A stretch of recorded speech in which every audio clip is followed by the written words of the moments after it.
মহাদেব ৩ বছর ডমরু বাজানো বন্ধ করেছিল, কিন্তু কেন? একটা সময় ইন্দ্র পৃথিবীতে বসবাসকারী মানুষ এবং জীবজন্তুর উপর ক্রোধিত হয়ে ১২ বছর বৃষ্টি না করার সিদ্ধান্ত নেন। একথা ইন্দ্রকে জিজ্ঞাসা করলে ইন্দ্র বলেন ১২ বছর বৃষ্টি হবে না, তবে মহাদেব যদি ভুলবশত নিজের ডমরু বাজায় তাহলে বৃষ্টি হবে। ইন্দ্র মহাদেবের কাছে মিনতি করেন, প্রভু দয়া করে ১২ বছর ডমরু বাজাবেন না। এইভাবে ৩ বছর কেটে গেল। চারিদিকে নদী, নালা, খাল, বিল, গাছপালা, মাটি শুকিয়ে চারিদিকে অনাচারের সৃষ্টি হয়। তখন মহাদেব এবং মাতা পার্বতী এক জায়গায় যেতে যেতে দেখেন একটি কৃষক নিজের জমিতে জল ছাড়া হাল দিচ্ছে।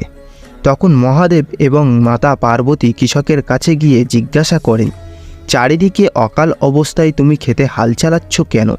তখন কৃষক বলেন, আমি ৩ বছর হাল চালাইনি, আরও কিছুকাল হাল না চালালে আমি চাষ করা ভুলে যাব।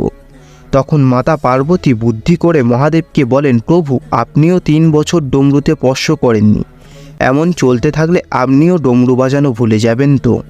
একথা শুনে মহাদেব ডমরু বাজাতে শুরু করেন। পৃথিবীর বুকে বৃষ্টি শুরু হয়। মানুষ, সমস্ত প্রাণী এবং প্রকৃতি যেন খুশিতে ভরে ওঠে। হর হর মহাদেব।